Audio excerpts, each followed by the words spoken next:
ठीक है। The curative power of medicine, the curative power of medicine, therefore depends on their symptoms. Symptom, curative power of medicine, therefore depends on their symptoms. Similar to the disease, but superior to its strength. Turn to 26. So that each individual case of disease is most surely, each individual case of disease is most surely, radically, rapidly, permanently annihilated and removed only by a medicine capable of producing in the most singular and complete manner the totality of the symptoms, which at the same time are the stronger than the disease. क्या बोलते हैं ये? Curative power of medicine. यहाँ पे curative power of medicine की बात की गई है कि क्यूरेटिव पावर ऑफ मेडिसिन किसको डिपेंड करता है? It depends on their symptoms. Symptoms किस पे? Symptom similar to that disease which is going to be cured. But जो हमने मेडिसिन हमें देनी है, जो भी artificial medicinal agent in form of medicine हमें उस नेचुरल डिजीज से ग्रसित वाइटल फोर्स को देना है, वो कैसा होना चाहिए? Similar, stronger and higher resistance to that natural disease, so that our individual case of disease, so that our individual case of disease is surely, मतलब sure, radically and permanently extinguished and deleted by that medicine in single way as already stated. ठीक है।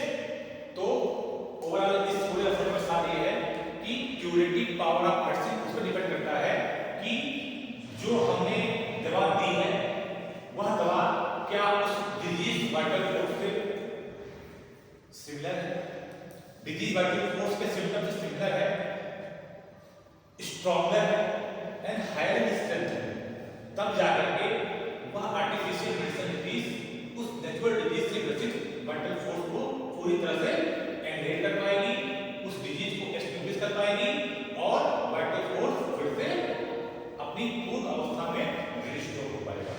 ठीक है, इसी बात इस approach में दी गई है। अगला है 28। As this natural law of cure, as this natural law of cure manifests itself in every pure experiment. क्या बात है? जो भी नेचुरल लॉ है, जो भी नेचुरल लॉ है, लॉ ऑफ नेचुरल लॉ है, यह पूरी तरह से प्योर एक्सपेरिमेंट पे बेस्ड है, प्योर एक्सपेरिमेंट को मैनिफेस्ट करके बनाया गया है। And every true observation in the world, the fact is consequently established. It matter little what may be scientific explanation of how it takes place, and I do not attach much importance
आपको कोई भी theoretic medicine नहीं बनानी है। कैसे हो रहा है कि नेचर लॉ कैसे काम कर रही है, ठीक है। How take this and do not attach much importance to attend name to explain it, और ना ही मैं इसको ज्यादा इंपॉर्टेंट दूंगा कि आप इसको एक्सप्लेन करने के लिए प्रयासरत हो, ठीक है। But the following seems to command itself as the most probable, as it is founded on premises derived from experience. लेकिन मैं इस पे आपको आदेशित करूंगा, कमांड करता हूं कि आप जो भी अपने प्रिंसिपल बनाएं, जो भी अपने फैक्ट कलेक्ट करें, वह पूरी तरह से प्योर एक्सपेरिमेंट और ट्रू ऑब्जर्वेशन और एक्सपीरियंस में बेस्ड, उसमें धरती मात्र भी कोई कल्पना ना हो, सब कुछ एक्सपेरिमेंटेड हो। Homeopathy is experimented, well experimented, eternal and true science. यहाँ पे कोई भी किसी प्रकार का हवाई कुछ भी नहीं है। जो भी मेडिसिन प्रूव की गई है, जो भी सिम्टम्स बताए जाते हैं, ये सारे वेल प्रूवन है और क्लिनिकली वेरीफाइड है, तब जाके उनको मैथमेटिका में स्थान दिया गया है, ठीक है। तो we are more scientific than other system of medicine. Next question 29 में दिया है as every disease not entirely surgical consists only in a special morbid technique calculation of our vital energy of the principle of life। principle of life बोला क्या?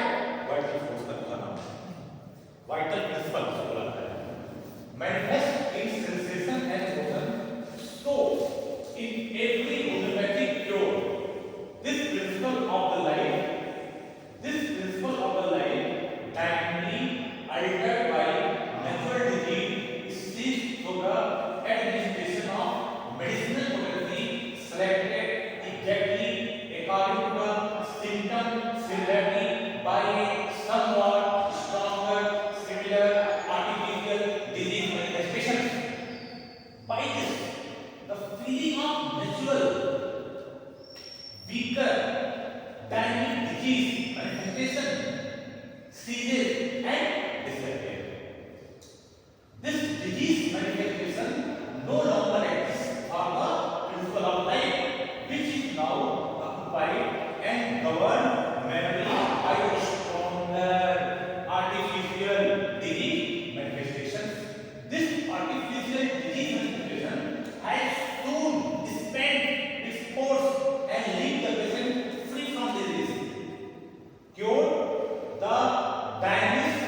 This breed can now continue to carry light on to health। This most highly probable process rests upon the following proposition। यहाँ पे क्या बोला? पूरी तरह से modus operandi of homeopathic cure है। इस प्रपोजल में क्या दिया गया है? modus operandi of homeopathic cure। modus operandi of homeopathic cure का अगर बोलने में सवाल आता है, हाँ, चीज बोलेंगे और चीज बोलेंगे, तो ठीक है, एब्सोल्युटली मॉडल समझते हैं आपके एक एग्जाम में 29, ठीक है। इस प्रोग्राम में हेमंत साहब ने पूरी तरह से बताया है कि सारी बीमारियां, वो सारी बीमारियां जो कि सर्जरी के डोमेन में नहीं आती हैं, ठीक है, जो सर्जरी के डोमेन में नहीं आती हैं, वो सारी dynamic alteration of the vital energy, vital principle के कारण ही होती है, ठीक है। और उस डायनामिक डिरेंज वाइटल फोर्स को सिर्फ और सिर्फ dynamic dose in form of artificial medicinal disease which is given as a medicine to the patient, so that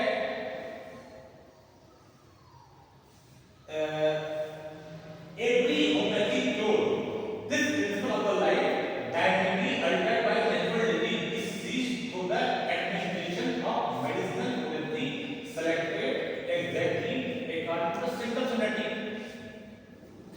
बात वही कही गई है कि जब भी हमारा वाइटल फोर्स किसी भी डायनेमिक एब्नॉर्मल एब्नॉर्मसियस मॉर्फिक एजेंट से अफेक्ट होता है, ठीक है, उससे अफेक्ट होता है, तो एक्सेप्ट सर्जिकल डिजीज, जहां पे सर्जरी हो, उसके अलावा तो सारी बीमारियां डायनेमिक एल्टरेशन ऑफ वाइटल फंक्शन से होती हैं। तो उनको ठीक करने के लिए हमें भी एक डायनेमिक फोर्स चाहिए जो उस नेचुरल डिजीज को हटा सके। तो उस डायनेमिक फोर्स को हम सर्च कैसे करते हैं? By the making of totality, by the making of totality of symptom, and we select a similar, stronger